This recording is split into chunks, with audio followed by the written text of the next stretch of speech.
So at that point, I decided, let me get going here. Let me see if I can get this to work. Okay. The Russian Space Station. Oh yeah, that's its latest look here. Now this is the fellow that I spoke to, and yeah, try and fail. Okay, this is a highly technical design of my radio station. So if you have a real good look there, obviously there's my rig connected to the fantastic antenna.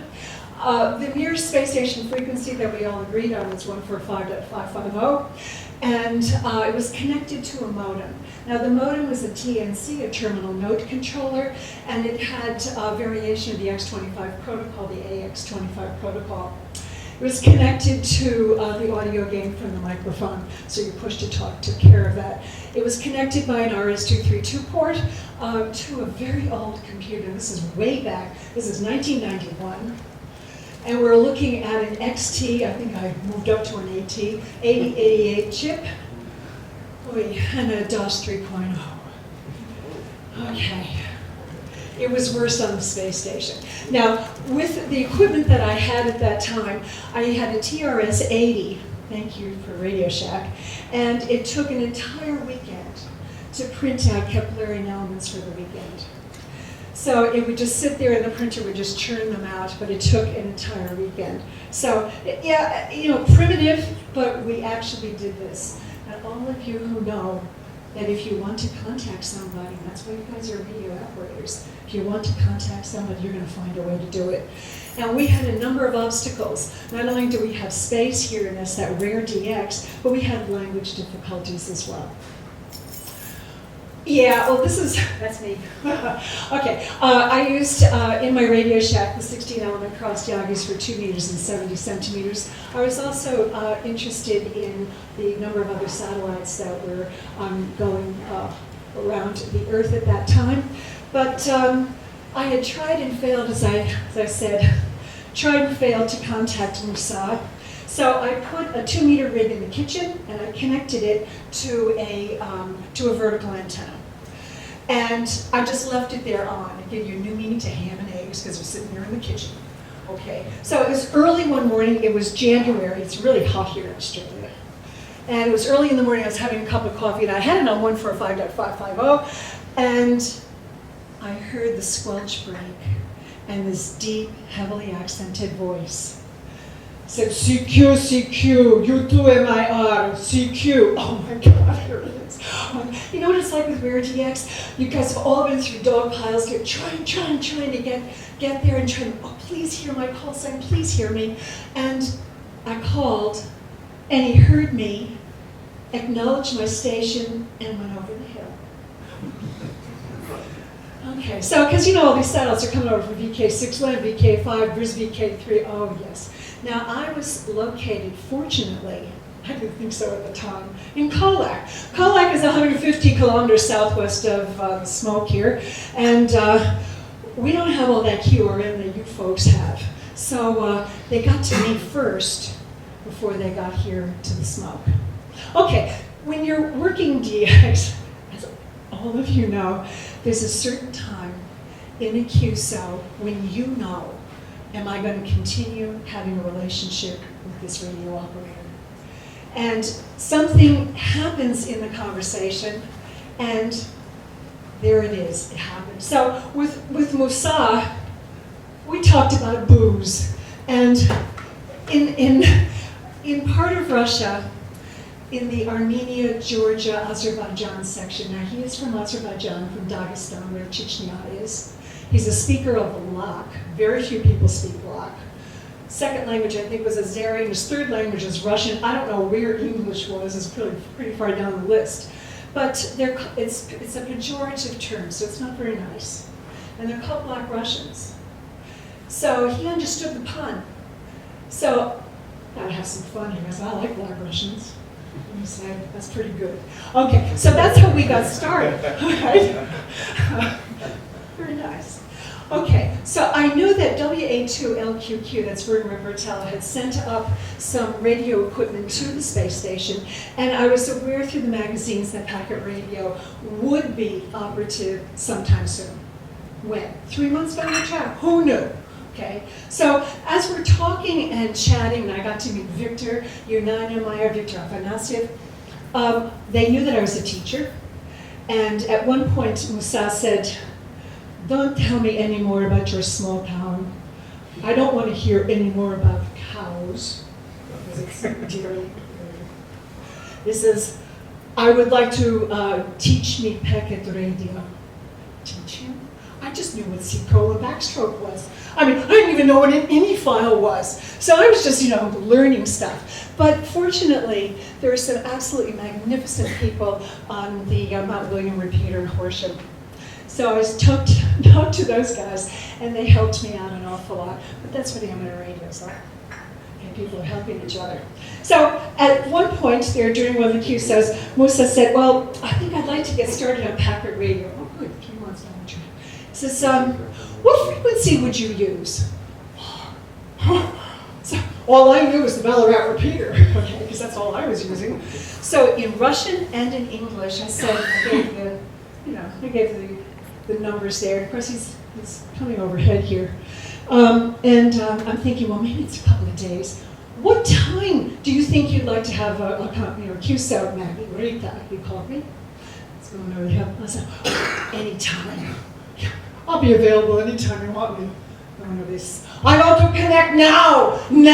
And he shouted that into the microphone. Oh my God. So I ran into my Radio Shack, because that's where my packet radio stuff was. And I booted up this really slow, it's so slow, this Toshiba laptop. I looked at Ben here, and I said, "Where do you think he is in the sky?" Because I don't think the antennas can rotate. And he says, "I don't know." I says, "Well, I don't know either." I had no idea. I left them where they were. Now, with directional antennas, if he's over here, and my antennas are over there, we're not really going to connect. But finally, the thing booted up. I got it into Procomm, which is the software I was using. C-space, U2MIR, enter, bang, zap, zap, because we're on 300 baud here, but you can hear everything, zap, zap, zap, and it gonged and it connected. It said star, star, star, connected to U2MIR. And then we went over the hill. I did it. So not only did I have the joy and the privilege of talking for the first time to U2MIR, we had the first ever packet radio contact with the Russian Space Station. Well, I danced in the streets of Colac. Looked pretty darn silly, but we had a lot of fun there. Oh my God. So that was pretty amazing. Let me get this going here.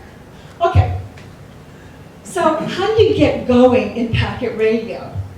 And English wasn't this guy's first language. We have technical manuals. They're that thick. Of course, it's light up there in the microgravity. But how do you get started? So this is basically what my very first packet radio contact looked like on messaging, because the TNC comes with a built-in PMS. It's a personal messaging system. Now, can I get, no, go back. Okay, there it is. You see the date and time stamps are in zeros? Okay, didn't know how to work that out. So we had to do that business there. And the very first message, the second message is a P, that's a personal message. R means he has read it. So I sent to U2MIR, just said Musa, I sent him another one, said communication, and this was it here. He said back to me, and it's a little bit messy with the English. Give him a break, okay? Want to know how to send and receive files, okay?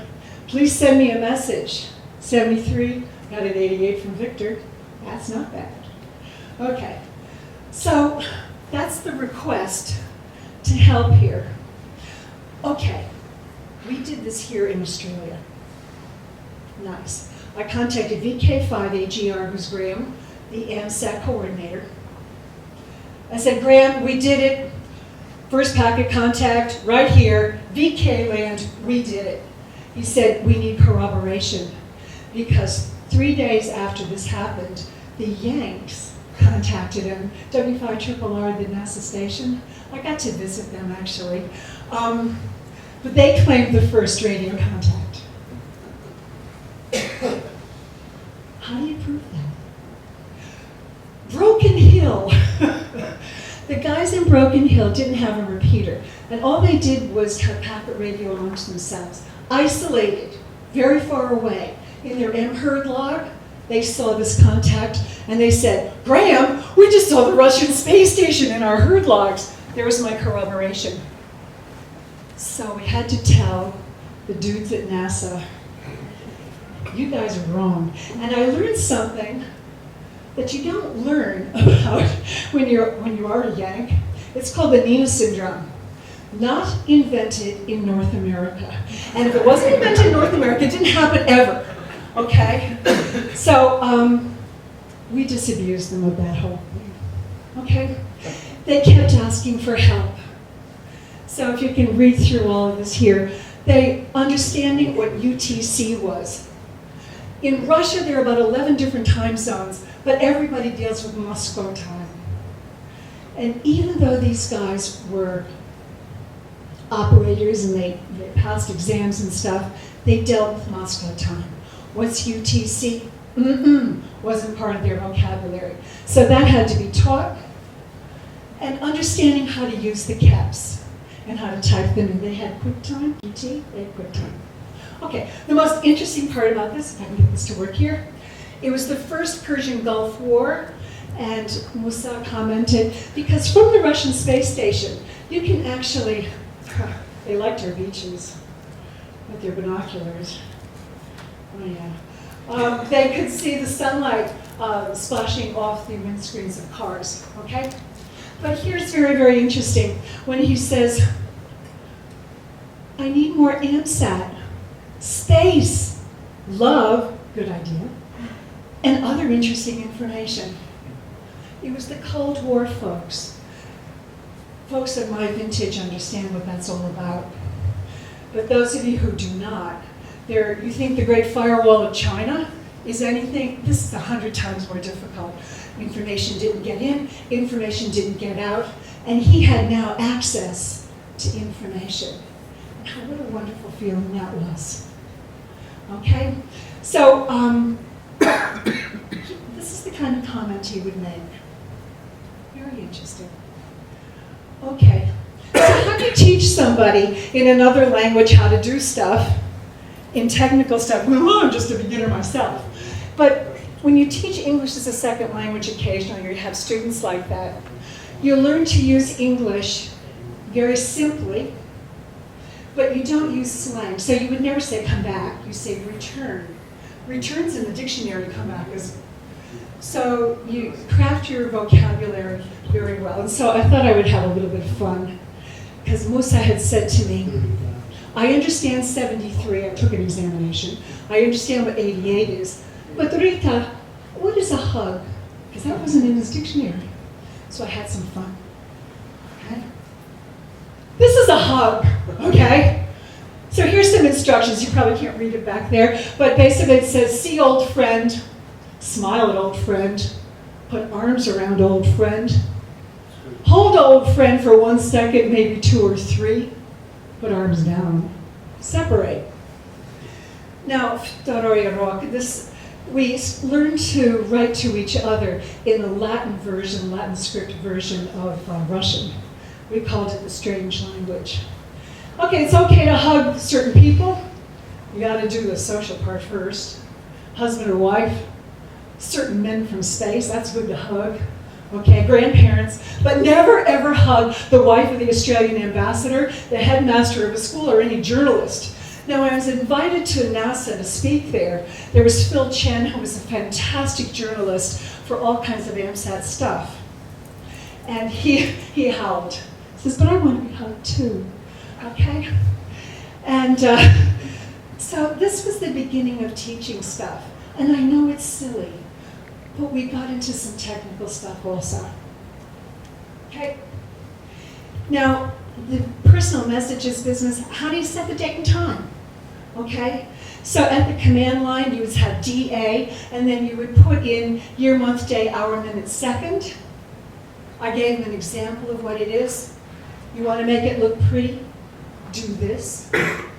And he got all of that. So his PMS now starting to look a little bit better. Okay? Oh, in Russian, my name is Maggie Laquinto, so that's what that is. Okay. I'm a teacher, and my students have lots and lots of questions about what it's like to live on the space station. And Musa answered a whole bunch of them. And his grand VK5AGR says all kids want to know about toileting problems, and the answer to that is very carefully. Okay? But they claimed their food was tasty. I doubt it.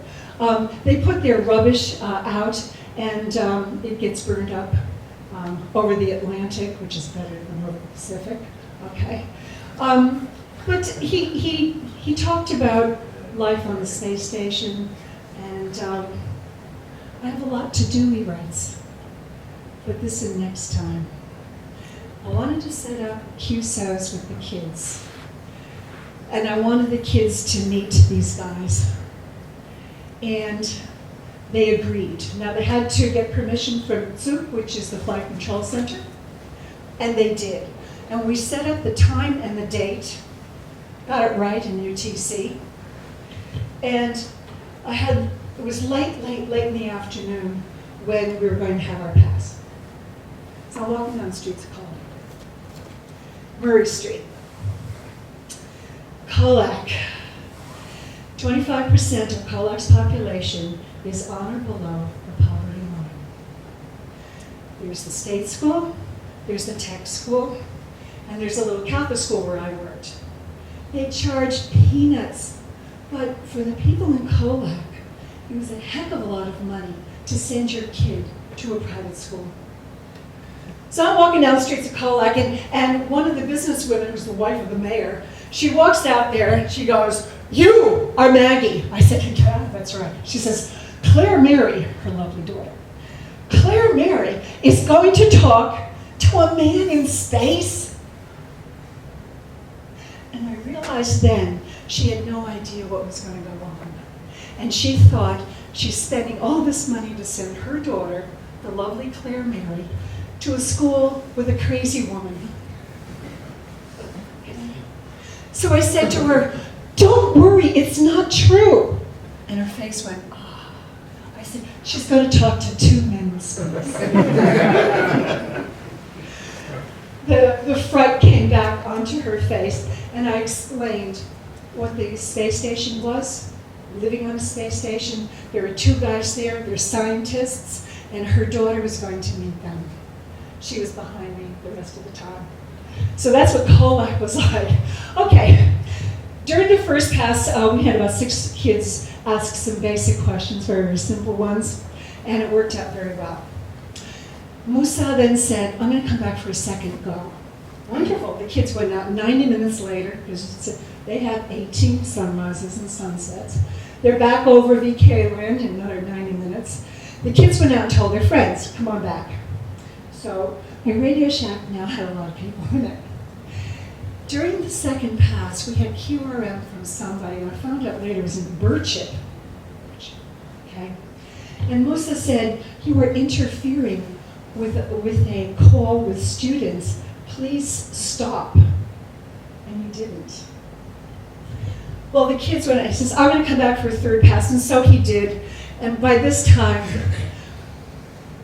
the house was packed. Everyone had speakers, okay, so you could hear, whatever's happening in the Radio Shack. We were doing crowd control, and it finally worked out okay. So we made history. We did make history. This had been done one time before. It was back during the Soviet days, but with Russian kids, but not since. Colac's react. Okay, all right.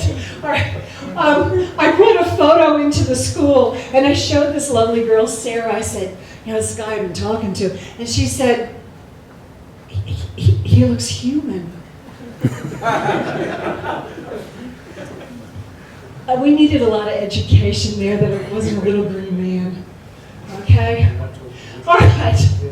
One of the themes that the Russian Space Station, the cosmonauts said, and this came out many a time, is, we have problems with our computers. And you can see that there was a problem with their clock. And they also, excuse me, wanted to try some other software. But the very last part of it is a moan and a groan that you hear over and over. We have no vodka, no scotch, and basically he said we have no cigarettes and we have no women and we have no booze, and he said this place, it's a holy place. The Russian state is sacred. So that theme came up. So you get the ideas of loneliness that came through occasionally. And I was out in the Misery Ranges doing a contest, and the Russians came over and I was talking to them, and so aggressively, "Are you #1 VK?" I said, "No." Just had a few contacts. He says, "Why aren't you #1? I said, "Oh, my antennas aren't so good." I came up with some kind of an excuse. Okay, birthday greetings. Again, we spent a lot of technical stuff here, but I typed all that stuff out here because at that point, Musa was really interested in getting information. People were sending him all kinds of stuff from BBSs. And so I sent him a very typical Eastern European happy birthday. But the people in Colac sent him this. "Hi there, Sky Guy. And you be no Cosmonauts." And this poor in Colac. And so make sure that you have a lot of bread. And they were very concerned they had stuff to eat. The science teacher at my school wanted to know if it's true you stay younger if you're in space. Okay. Again, this is typical of the packet radio messages I got from him.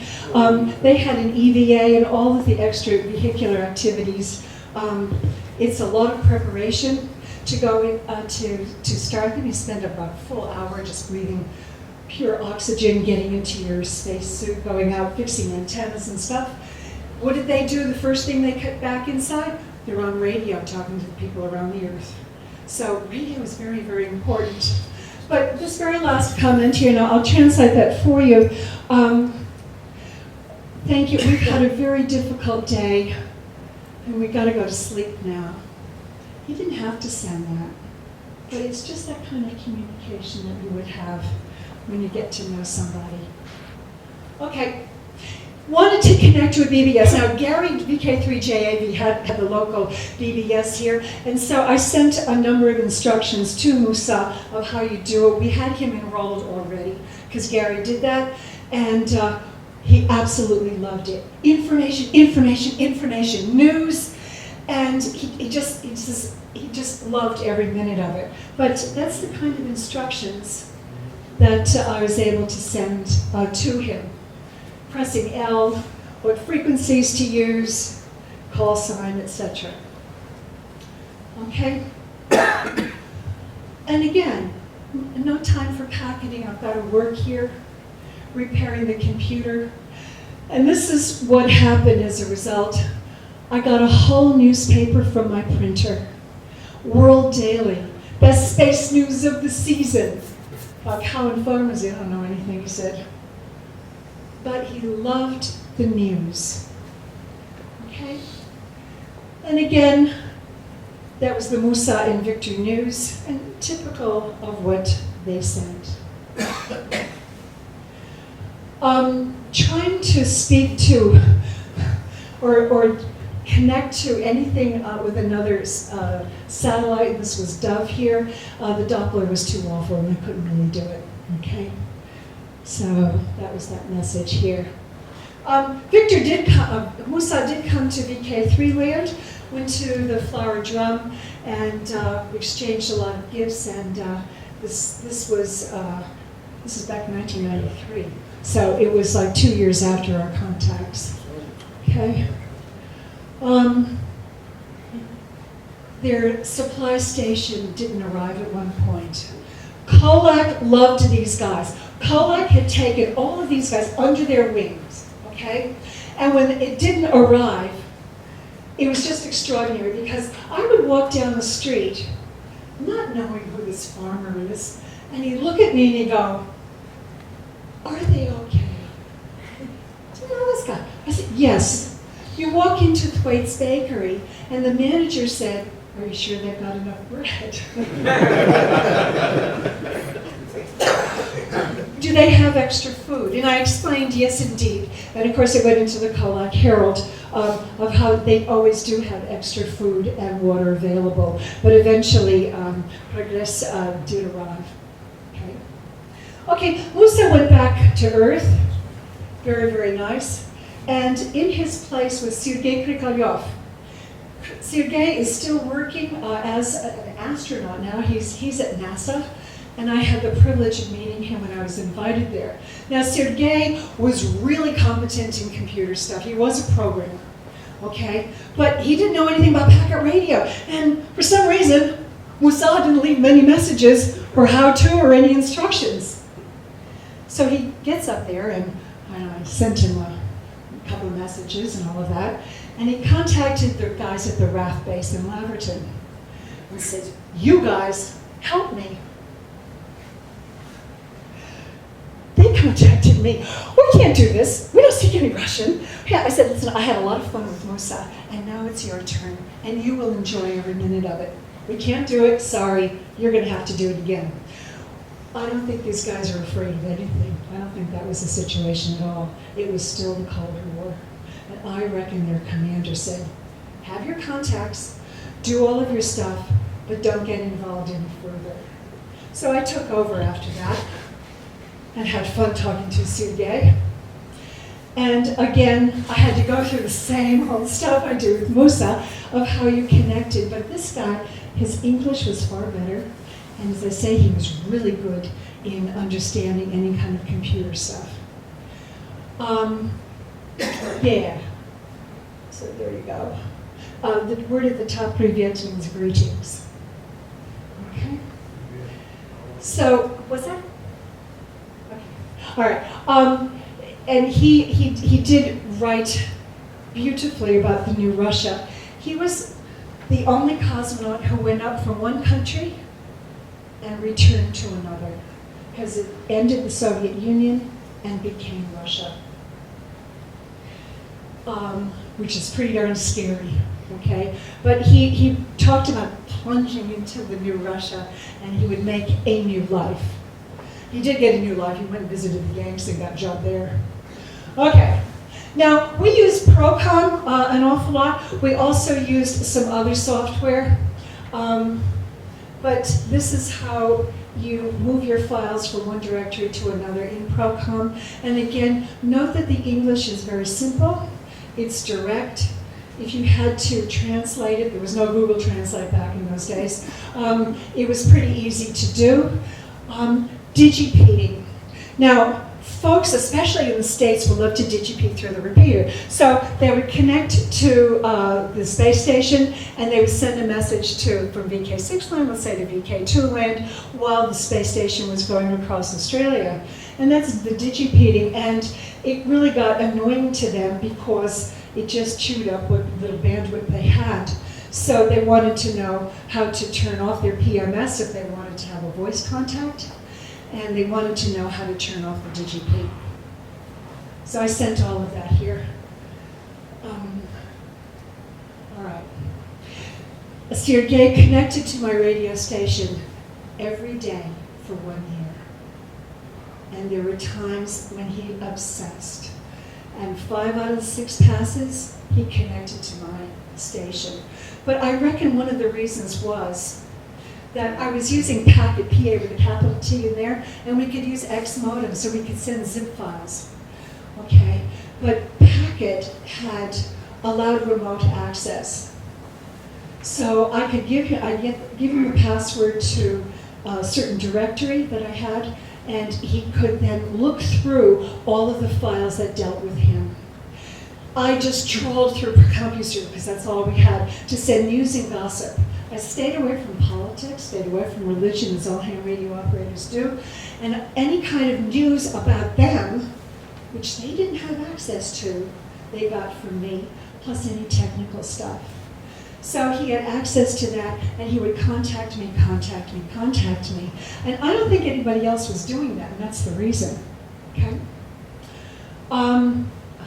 The that's a repeat, sorry.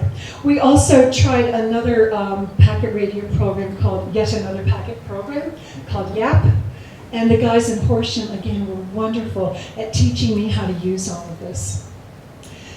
Oh, you're not going to be able to read that. But anyway, it was written half in Russian, half in English. We spoke a lot of Runglish and said farewell because he was going to go back to Earth.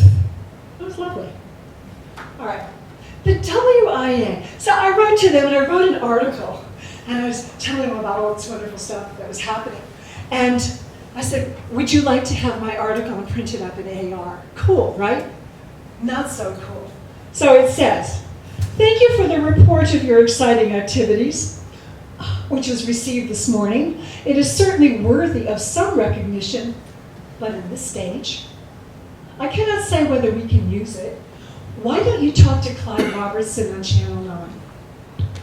This was the news story of the century, and the WIA didn't understand. Well, look, we all make mistakes. Okay? I blurred out the writer here because I don't want anybody to know. I made mistakes too, and I don't want to have this rubbed in my face here. But so I was at a Surge or a bar convention. I caught up with Jim Linton, and I said, Jim, having some fun with the Russians. He said, why don't you write it up? I said, I did, and you guys rejected it. So he said, nah, send it again. So he made sure it got printed here. Kaleri was an interesting guy. The Americans, in their big, brave, and hairy way, said, we are never sick. We're strong astronauts. Kaleri got up there and he said, I'm sick as a dog. And he admitted it. Now think of yourself here, if you are turned upside down, how awful it feels. Because in microgravity, there's nothing pulling any of the fluids down to make you feel normal. You feel awful. And that space sickness lasts for a while. And he loved contacting ham radio operators, but there were times he said, oh God, I'm so sick, just so sick. But like all of the other cosmonauts, he did agree to have contacts with students. Okay. Now, there was this woman, this Yank, who went to the Russian Space Station. Her name was Shannon Lucid. And when she came back, she wrote all of this stuff about how awful it was on the Russian Space Station. My heroes, she's making fun of them. Now, and she said, they treated me badly. I wasn't allowed to use certain things. Maybe it's because I'm a woman, maybe it's because I'm a Yank, but they treated me badly. Well, I did write that to Kaleri and let him know all of that. And he says, look, Rita, it's not true. I said, okay. Tell me what was the truth, and I'll write it up to Time Magazine Pacific Edition. He wrote it up in this Russian English that we had. I wrote it in standard English, sent it back. It went to SOUP, the Flight Control Center, and they gave it their approval. So this was the letter that appeared in Time Magazine in 1996. And it says, your article claimed that she was treated like a second-class passenger. And he says, no, she was treated just like any other cosmonaut. And so I think it's the first time that Time ever had a letter from such a faraway place. So that was good, all right? At least you. All right. I want you to picture this, guys. All right. These guys are trained. And it's an 18-month training to be on the space station. But they've gone through years, they're scientists, and they've been called of who's going to be good on the space station and who's not, emotionally and mentally. You can't be afraid of the dark, guys, all right? All right, so now picture this. He was telling me one time, he was shaving, he was looking in the mirror and shaving, and one of the spacesuits, of course, they're white and they're humanoid. One of the spacesuits came dislodged. And of course, even though it's microgravity, still things move around. So he's looking in the mirror, and out of his peripheral vision, this humanoid form floated up. Ah! He said, I screamed. He said, I was so afraid. That's that human side, letting you know exactly what was going on. He did agree to talk to our students. Now look, the Americans do a really silly thing. What the Americans do for the ISS is that they have little kids talk to the cosmonauts and astronauts. Little kids in grade 3. This is a wonderful thing. All education is important. However, what are those kids going to remember? I made sure that all of the contacts that we had with students were with years 10, 11, and 12. And they were science questions. Biology, chemistry, and physics. Because that to me meant the most. You would have the best kind of back and forth. Now, he said he would do all of this, and it was all set to go on late one afternoon. Had the questions all ready. And early in the morning, he said, I'm scared, I'm not going to do it. Sorry, my English isn't good enough. No, I'm not going to do it. Okay. So I said, listen, send me what you have. So he sent me, and again, this is the next pass, he sent me all of the questions, because I wrote the questions in English, and then I wrote them in this strange language. And then he wrote the answers in the strange language. Well, a lot of the stuff is way beyond my knowledge of maths and physics and chemistry. So that morning I ran around and I got the maths teacher, I got the chem teacher, I got the physics teacher. I said, what the heck does all of this mean? They explained it to me. So I wrote it in English and I wrote it in strange language. And I said, this is how you answer it. So sure enough, the kids came into the Radio Shack and they said their question, and again, it was scripted. But think of trying to understand English in, it's another language. And so he came out with the answers and it worked out quite successfully. I really enjoyed working with this guy. All right. They decided that, TASS dissolved. That was their Reuters. And it was called ITAR, and they decided they would change the order of the letters. It was the RITA. It was the RITA Information Agency there. Okay. Polyakov was a doctor. He can't perform any operations on the space station, but he was very, very good in acupuncture. Although at 42, he was a grandfather, and they goofed on him, called him an old man. But he was the one who, just like Musa had done years before, said the same thing, and they called him the monk. And the reason they called him the monk, okay, Sir John Monash is Russian for monk. And he says, I live the monashnaya жизнь, I live the monk's life. There's no women, there's no cigarettes, and there's no vodka. He says, I am a monk. And he was screaming this, and he did this over the United States, over Russia, and over VK land. So there he was. But he always invited, he says, yes, I'm a doctor. Would you like a consultation? I said, yes, I'd like a consultation. Okay. The Rotary Club in Colac had donated some amateur radio equipment to us. So there I was in the computer room in Trinity College. And it was after school, and teenagers, they get drunk, right? And when there's a train track, they don't realize how high up the rails are. They trip, they fall, and they break their legs. So there was this kid, and she was staying late to do her homework, and her leg was all, just like Carl's knee is all in a plaster. So she's sitting there, and I got the radio equipment out, and I turned it onto our frequency. I was doing my stuff, and Valery Polyakov comes up and says, would you like a consultation, Rita? The girl nearly fell off the chair, and I thought she was going to break her leg again. Okay. Oh, jeez. Okay. Elena Konakova was a cosmonaut, and she went to the space station. 14 months, you're going to have a lot of changes of crew. He stayed up there, and I asked him on behalf of other ham radio operators, you're going to have a female there, what's it like? He says, life is difficult enough.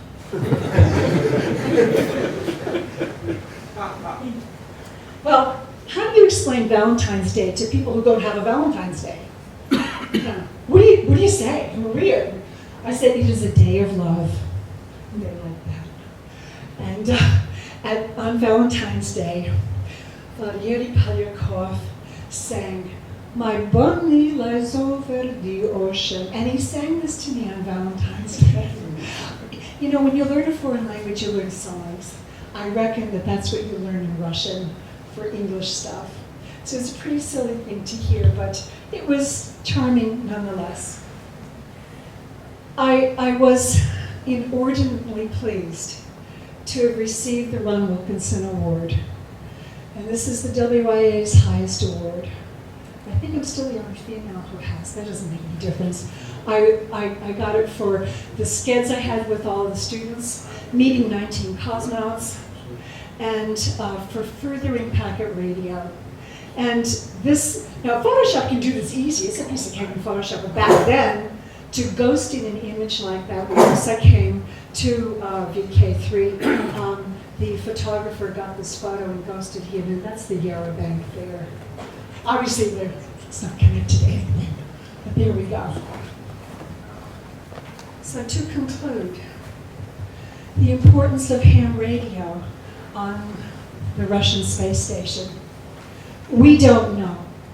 I haven't read anything, and I haven't heard anything about the importance, but we can only guess. Jim Linton and I have talked about this a number of times. The very first QSO for voice with the VK3ZBB. The very first packet radio QSO was with VK3CFI.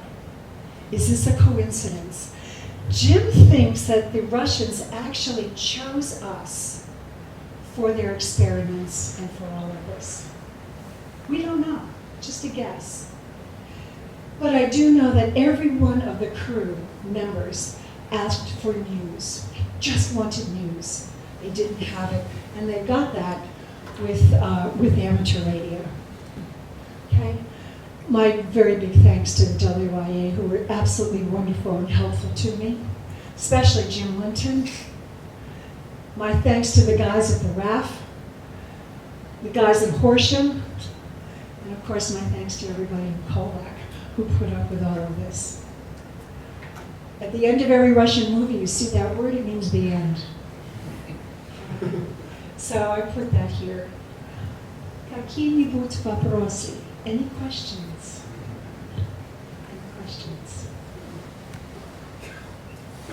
No questions! Oh, what a relief. There's got to be some questions. All right, thank you all very much.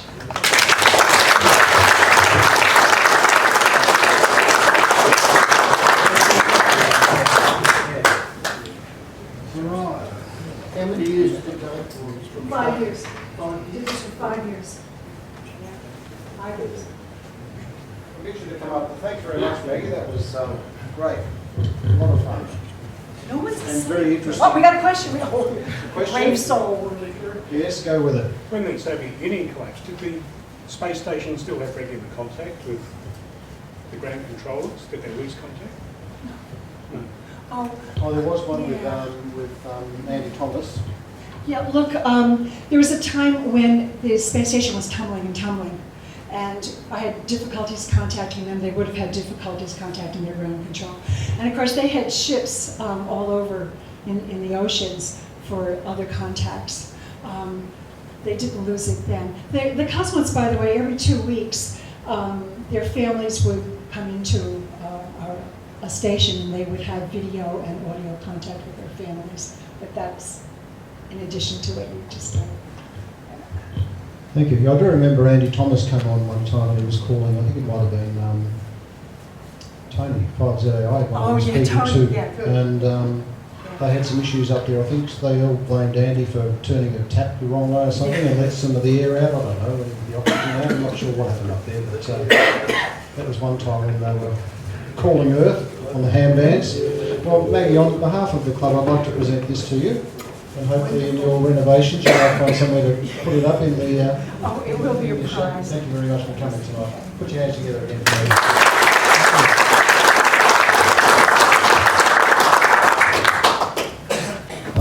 there's one more, the raffle. Ah, yes. You get the privilege. Oh, wonderful. 3. I put 5 in there already. No.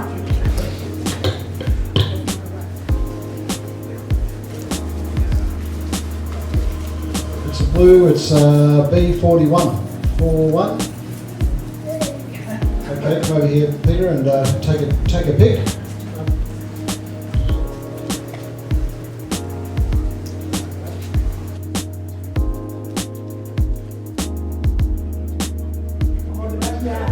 Yeah, you bet.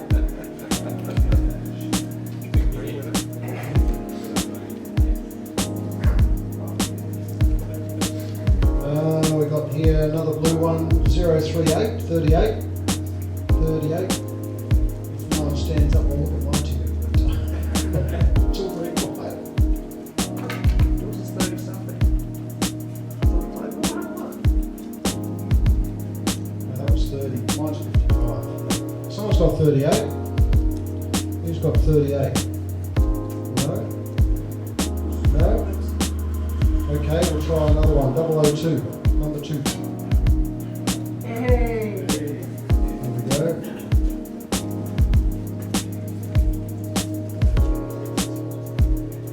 Thank you. Yes, take a choice. Torch to see your car when you leave, or box it. Put something in so when you fall over and you can't see your car, you won't break it.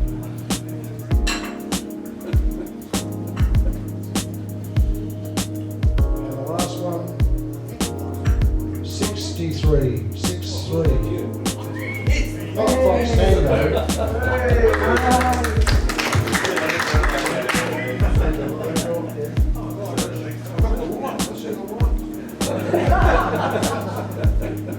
Okay, thanks everyone for coming tonight, and